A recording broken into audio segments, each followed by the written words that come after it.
karena hujan tidak pernah turun. Akhirnya Nabi Musa mengatakan, kumpulkan teman-teman ke lapangan, ayo salat istisqa. Salat istisqa dipimpin oleh Nabi Musa alaihissalam yang bisa komunikasi langsung dengan Allah. Tapi hujan tidak turun, udara makin panas.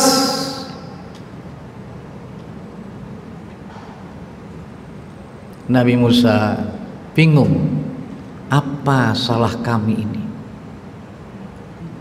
Ya Allah, kami sudah berdoa, ya Allah, kok hujan tidak turun, ya Allah. Hai Musa, kata Allah, di tengah lapangan itu ada satu orang yang dosanya sangat besar, itu yang menghalang-halangi turunnya hujan. Akhirnya Nabi Musa menyampaikan kepada jamaah, saudara-saudara kita sudah sholat istisqa, sudah meminta kepada Allah, tapi hujan tidak turun. Ternyata penyebabnya di tengah-tengah kita ini ada satu orang yang dosanya sangat besar. Siapa yang merasa dosanya sangat besar, keluar.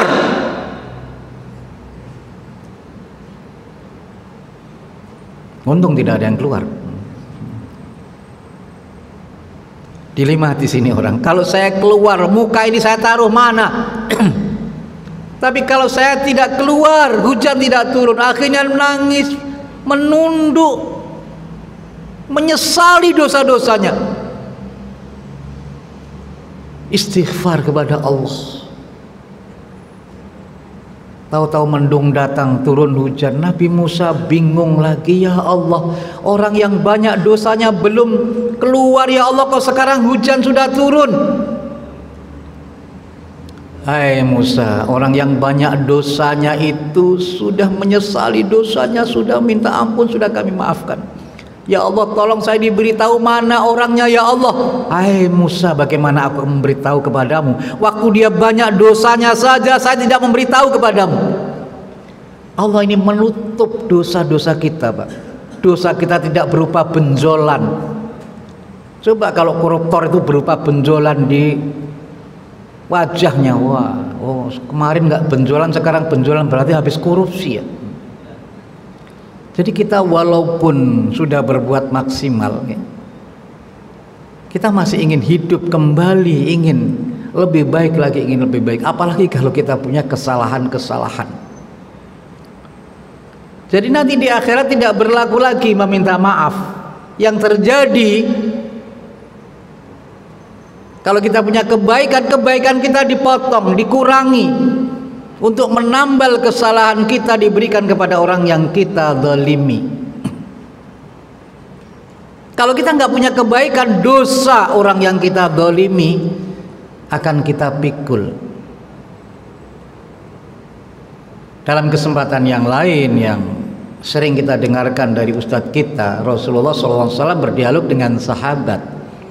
Atadruna mal muflis, tahukah kalian siapakah orang yang bangkrut itu? Al-muflisu fina man la dirhamalah wala mata. Ya Rasulullah, orang yang bangkrut itu orang yang tidak punya uang dan tidak punya harta benda. Bukan itu yang kami maksud. Innal muflisa min ummati man ya'ti yaumal qiyamati bis salatin wa siyamin wa zakatin wa yati qad syatama hadza wa qadhafa hadza wa akala mala hadza wa safaka dama hadza wa daraba hadza fayuqta hadza min hasanatihi wa hadza min hasanatihi fa in faniyat hasanatuhu qabla an yuqda ma alaihi ukhidha min khotoyahu thumma turikhat alaihi thumma turikha finnar. Orang yang bangkrut dari umatku yaitu orang yang datang pada hari kiamat membawa pahala sholat, pahala puasa, pahala zakat. Tapi di samping itu dia membawa dosa, suka mencela orang, menuduh orang, makan harta orang dengan cara tidak halal, melukai darah orang, memukul badan orang.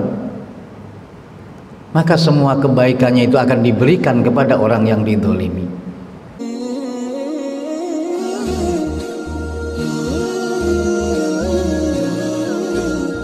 Kitabihil karim wasari'u ila maghfiratin min rabbikum wa jannatin 'arduhas samawati wal ard u'iddat lil muttaqin alladzina yunfiquna fis sarai wal dharra wal kadhimina al ghaidha wal 'afina 'anil nas wallahu yuhibbul muhsinin. Cepat-cepatlah, bersegeralah mencari pengampunan dari Tuhanmu dan mencari surga yang luasnya bagaikan 7 langit dan bumi. Disediakan buat orang-orang yang bertakwa, yaitu mereka yang gemar berbagi baik di waktu senang maupun di waktu sulit. Mereka pandai menahan amarah dan gemar memberi maaf. Allah menyukai orang-orang yang berbuat baik. Bapak, ibu-ibu, jamaah Masjid Nurul Barkah Bandara Soekarno-Hatta yang dirahmati oleh Allah.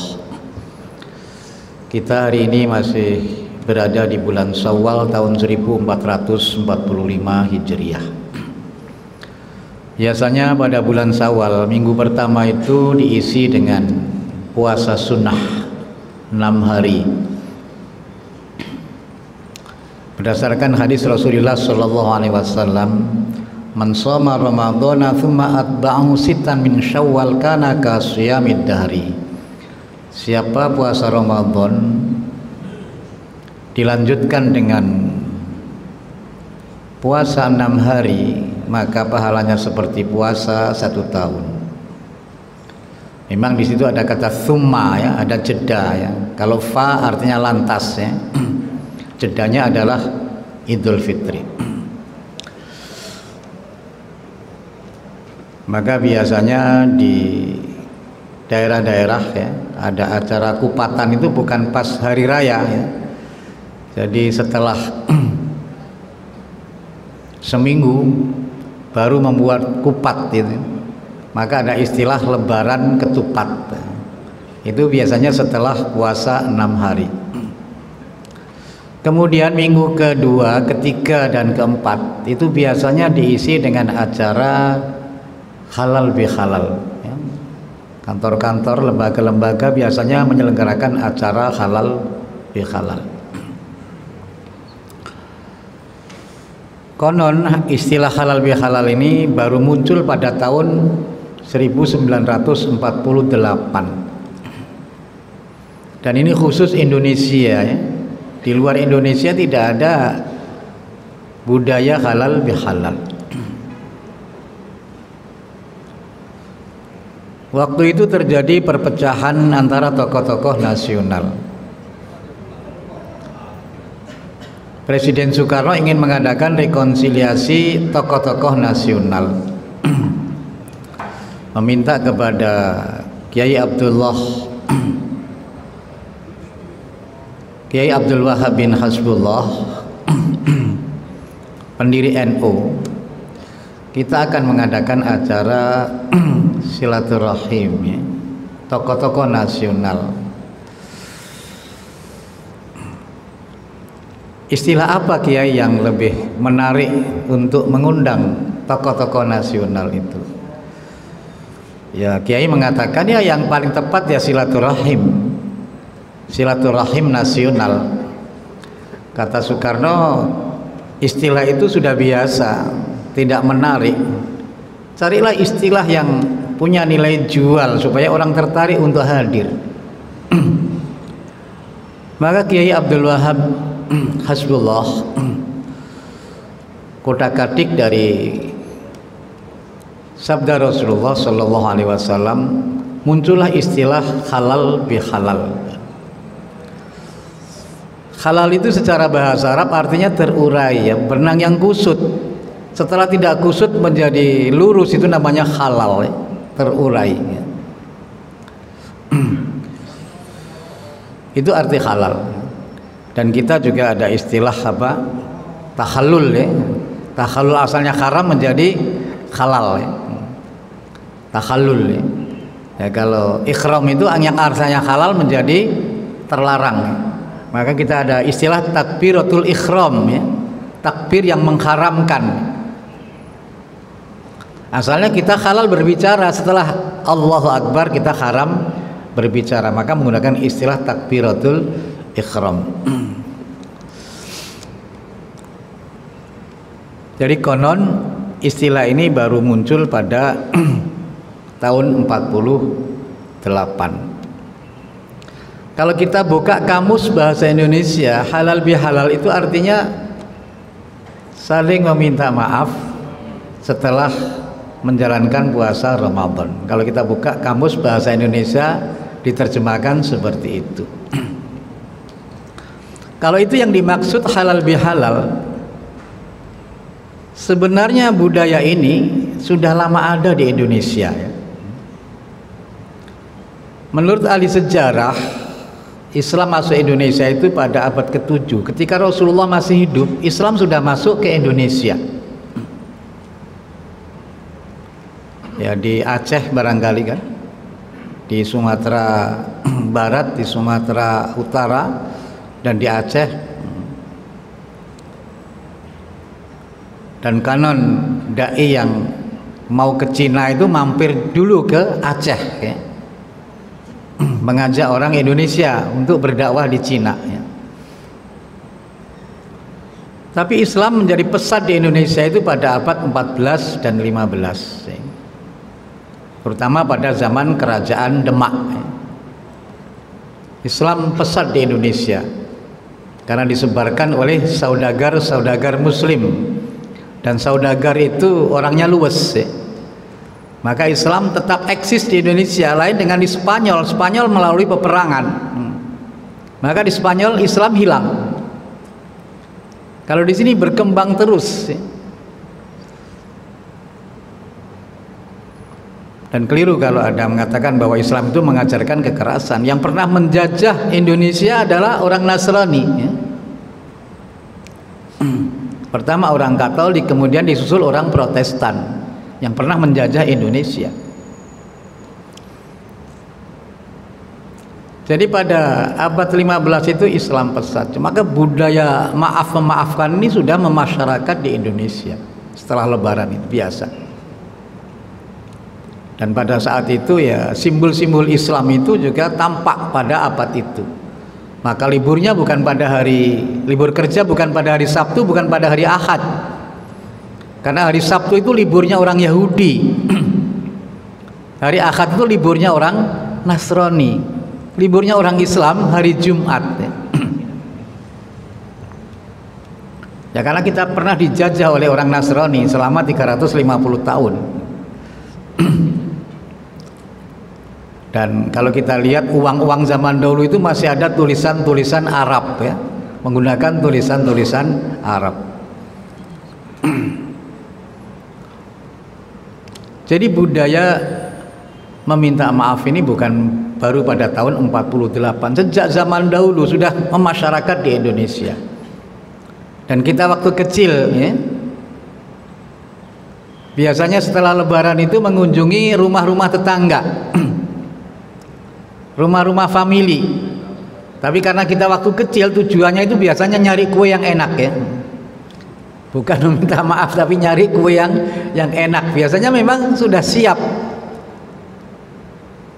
makanan-makanan yang enak disediakan karena bakal banyak tamu ya. Jadi budaya meminta maaf secara individual itu sudah lama ada di Indonesia. Baru secara kolektif ada istilah halal bihalal ya. Itu baru pada tahun 48 dan sampai ke sini membudaya. Ya, sebagian ustadz ada yang mengatakan bahwa acara ini acara bid'ah ya, dilarang oleh Islam. Tidak ya. Rasulullah SAW bersabda, "Man sanna fil Islami sunnatan hasanatan falahu ajruha wa ajru man amila biha." Siapa saja membuat kebiasaan-kebiasaan yang positif ya, sunnatan hasanatan ya. Jadi budaya itu sebenarnya sunnah, dalam bahasa hadisnya sunnatan hasanatan. Maka dia akan mendapat pahala dan pahala orang yang mengikutinya. Jadi ini bukan amalan bid'ah ya. Kecuali acara halal bihalal itu diisi dengan kegiatan-kegiatan yang haram, yaitu kita tidak bisa menerima. Saya punya teman ya, almarhum Ustadz Alifuddin El Islami, mungkin pernah ceramah di sini dan sering ceramah di sini ya. Teman Tionghoa Ustadz Alifuddin El Islami meninggal tahun yang lalu, Pak. Atau beberapa bulan yang lalu. Pernah diundang ceramah halal bihalal, dikasih honor 1 juta. Jadi ceramah halal bihalal dikasih honor 1 juta, tapi teman kita ini marah. Marah bukan kurang banyak. Jadi di situ dia melihat daftar honor. Jadi MC honornya 6 juta, pelawak 10 juta, ustadz 1 juta. Jadi ini halal bihalal, tapi yang diprioritaskan bukan nasihat-nasihat keagamaan, tapi pelawak ya. Yang diprioritaskan adalah artis ya. Jadi acara-acara yang mubazir sebenarnya kan gitu kan. Ya itu tidak bisa kita terima. Kalau halal bihalal diisi dengan ceramah-ceramah keagamaan, itu hal-hal yang positif, yang tidak bisa kita katakan itu sebagai perbuatan bid'ah. Dan sebenarnya Rasulullah Shallallahu Alaihi Wasallam berpesan ya, man kanat lahu madlamatun li akhihi min irdihi aw syai'in falyatahallalhu minhul yauma qabla an la yakuna dinarun wala dirhamun. Mungkin Kiai Hasbullah ya, Kiai Abdul Wahab Hasbullah itu mengambil dari hadis ini ada istilah halal bihalal itu.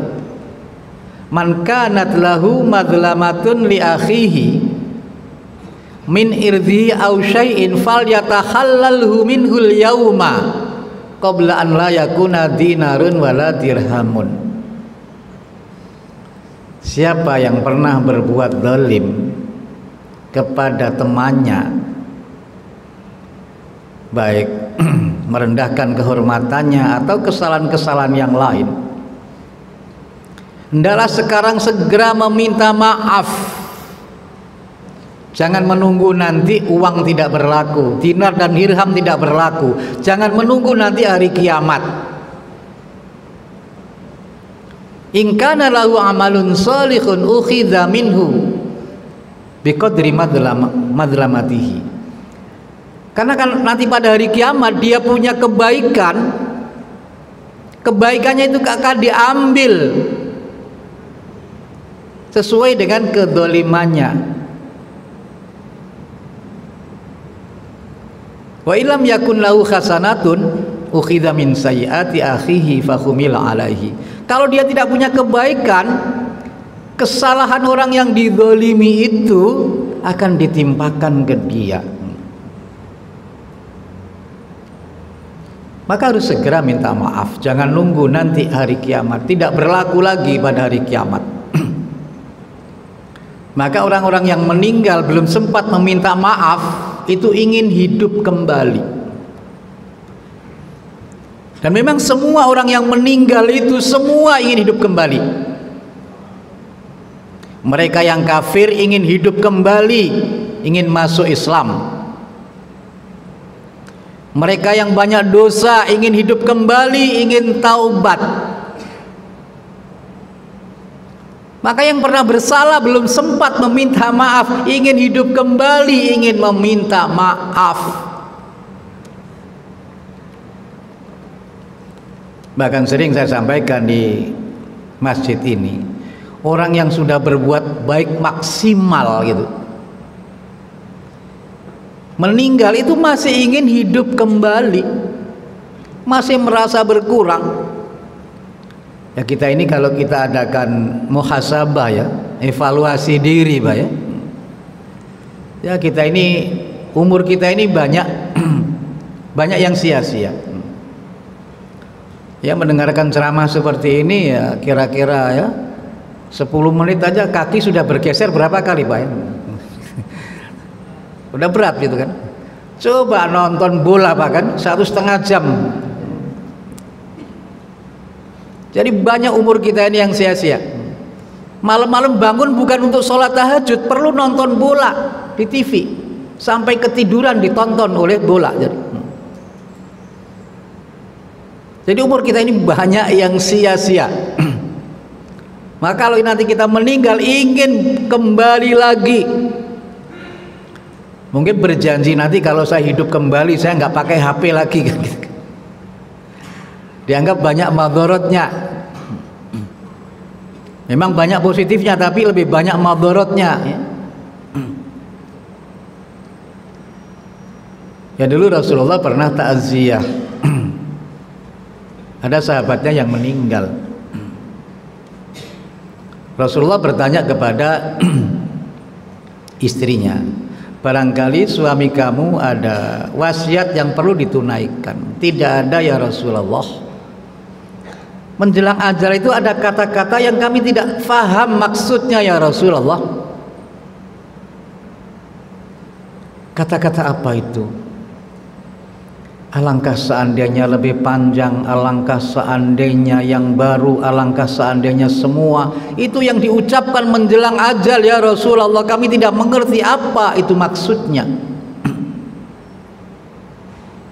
Rasulullah kalau tidak berdasarkan wahyu juga tidak tahu apa maksud ucapan alangkah seandainya lebih panjang, alangkah seandainya yang baru, alangkah seandainya semuanya. Ternyata suami kamu ini pernah menuntun orang buta. Amalan menuntun orang buta itu diperlihatkan menjelang ajal. Maka suami kamu mengatakan alangkah seandainya menuntunnya lebih panjang, alangkah besarnya pahala yang kami terima. Terus ya Rasulullah, alangkah seandainya yang baru. Suami kamu pernah melihat orang kedinginan di jalan. Suami kamu punya jaket dua, yang satu bekas, yang satu baru. Yang dikasihkan yang bekas. Kalau kita gimana Pak, kira-kira Pak? Sama aja pokoknya. Yang dikasihkan yang bekas. Alangkah seandainya kalau yang saya kasihkan yang baru, alangkah besarnya pahala akan kami peroleh. Terus yang ketiga ya Rasulullah, alangkah seandainya semuanya. Ternyata suami kamu pernah melihat orang kelaparan di jalan. Suami kamu membawa sepotong roti itu dibelah jadi dua. Sepotong untuk orang yang kelaparan, sepotong untuk suami kamu. Itu diperlihatkan menjelang ajal. Alangkah seandainya semuanya kami berikan. Jadi kita walaupun sudah berbuat maksimal, kita masih ingin hidup kembali, ingin lebih baik lagi, ingin lebih baik. Apalagi kalau kita punya kesalahan-kesalahan. Jadi nanti di akhirat tidak berlaku lagi meminta maaf. Yang terjadi, kalau kita punya kebaikan kita dipotong, dikurangi, untuk menambal kesalahan kita diberikan kepada orang yang kita zalimi. Kalau kita nggak punya kebaikan, dosa orang yang kita zalimi akan kita pikul. Dalam kesempatan yang lain yang sering kita dengarkan dari ustadz kita, Rasulullah SAW berdialog dengan sahabat. Atadruna mal muflis? Tahukah kalian siapakah orang yang bangkrut itu? Al muflisu fina man la dirhamalah wala mata. Ya Rasulullah, orang yang bangkrut itu orang yang tidak punya uang dan tidak punya harta benda. Bukan itu yang kami maksud. Innal muflisa min ummati man ya'ti yaumal qiyamati bis salatin wa siyamin wa zakatin wa ya'ti qad syatama hadza wa qadhafa hadza wa akala mala hadza wa safaka dama hadza wa dharaba hadza fayuqta hadza min hasanatihi wa hadza min hasanatihi fa in faniyat hasanatuhu qabla an yuqda ma alaihi ukhidha min khotoyahu thumma turikhat alaihi thumma turikha finnar. Orang yang bangkrut dari umatku yaitu orang yang datang pada hari kiamat membawa pahala sholat, pahala puasa, pahala zakat. Tapi di samping itu dia membawa dosa, suka mencela orang, menuduh orang. makan harta orang dengan cara tidak halal, melukai darah orang, memukul badan orang, maka semua kebaikannya itu akan diberikan kepada orang yang dizalimi. Kalau belum terbayar dosa orang yang dizalimi itu akan ditimpakan ke dia, akhirnya dia akan dilemparkan ke neraka.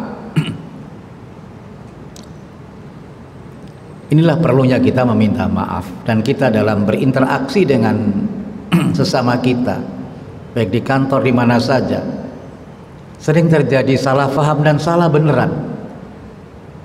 Karena piring itu tidak punya kaki, tidak punya tangan, tidak punya mata, tidak punya mulut, tidak punya otak, sering terjadi benturan-benturan. Apalagi kita punya kaki, punya tangan, punya mulut, punya mata, punya otak, sering terjadi benturan-benturan, gesekan-gesekan. Apalagi kemarin pilpres dan pileg ya, terjadi gesekan-gesekan. Untung setelah itu Ramadan, jadi agak reda gesekan-gesekan itu. Ini pentingnya meminta maaf ya. Ya, mudah-mudahan Allah memberikan hidayah kepada kita ya, kita gemar meminta maaf. Dan selain meminta maaf, kita juga dimotivasi oleh Al-Quran gemar memberi maaf. Kita ditempa oleh bulan Ramadan, pada bulan Ramadan akan menjadi manusia yang unggul. Manusia yang unggul, manusia yang bertakwa, yaitu gemar berbagi di waktu senang atau susah, pandai menahan amarah, dan gemar memberi maaf. Ini indikator takwa. Jadi tidak berlaku bagi kita ungkapan tiada maaf bagimu. Allah saja maha pengampun. Wa may ya'mal su'an aw yadhlim nafsahu thumma yastaghfirillah yajidillah ghafurur rahima. Siapa saja melakukan kejahatan yang merugikan orang lain, merugikan diri sendiri, ia insaf, ia sadar, ia minta ampun kepada Allah, ia akan dapati Allah maha pengampun, maha penyayang. Allah saja maha pengampun, mengapa kita tidak mau memberi maaf? Pernah kita bahas lewat mimbar ini, Nabi Musa pernah didaulat oleh kaumnya untuk melaksanakan sholat istisqa karena hujan tidak pernah turun. Akhirnya Nabi Musa mengatakan, kumpulkan teman-teman ke lapangan, ayo sholat istisqa. Sholat istisqa dipimpin oleh Nabi Musa alaihissalam yang bisa komunikasi langsung dengan Allah, tapi hujan tidak turun, udara makin panas.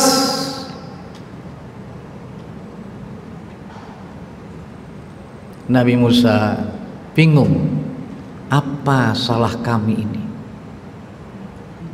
Ya Allah, kami sudah berdoa, ya Allah, kok hujan tidak turun, ya Allah. Hai Musa, kata Allah, di tengah lapangan itu ada satu orang yang dosanya sangat besar, itu yang menghalang-halangi turunnya hujan. Akhirnya Nabi Musa menyampaikan kepada jamaah, saudara-saudara kita sudah sholat istisqa, sudah meminta kepada Allah, tapi hujan tidak turun. Ternyata penyebabnya di tengah-tengah kita ini ada satu orang yang dosanya sangat besar. Siapa yang merasa dosanya sangat besar, keluar.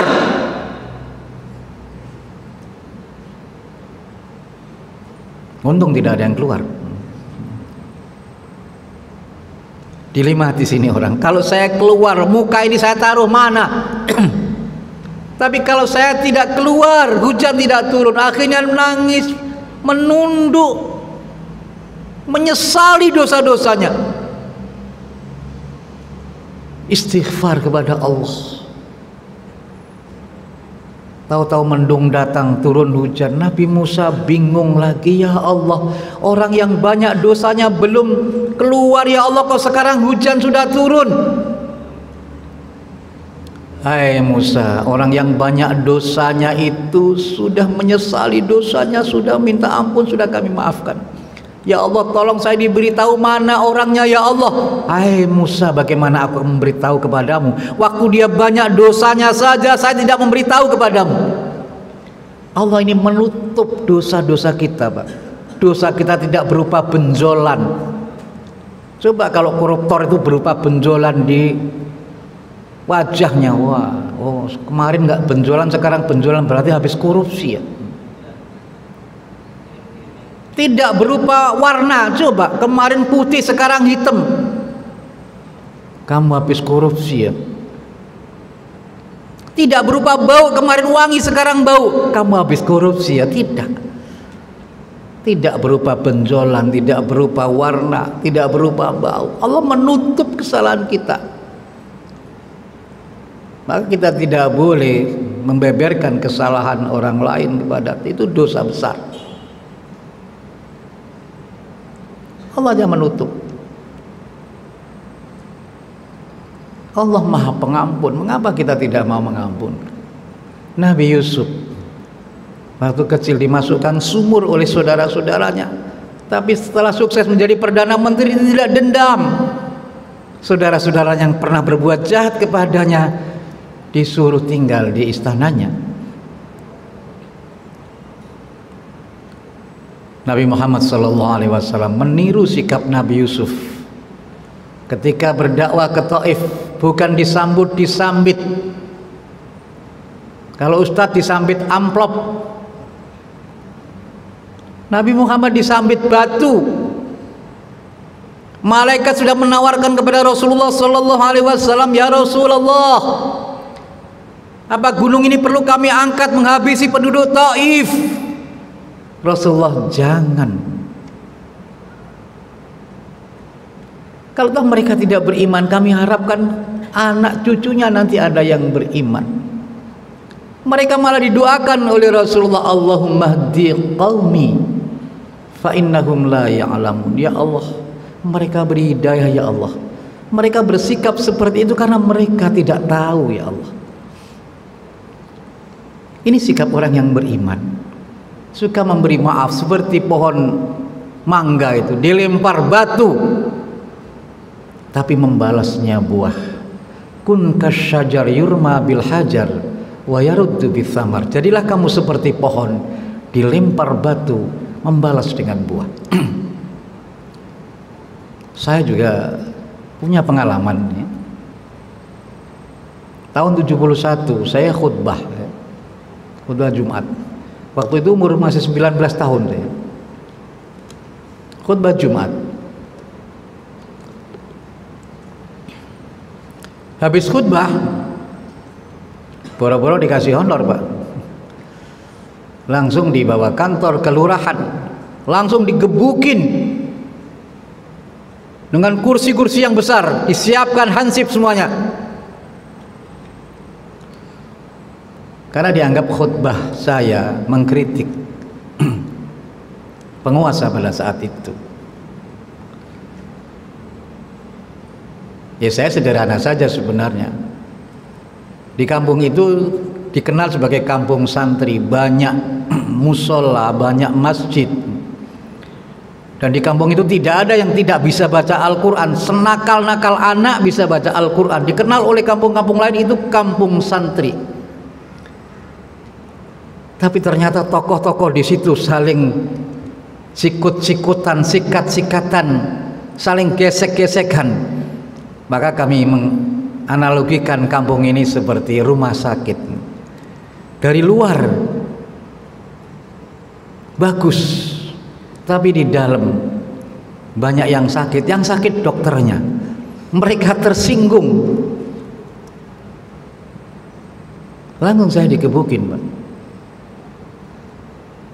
Dan mereka punya prinsip bahwa saya nggak mempan dibunuh, katanya.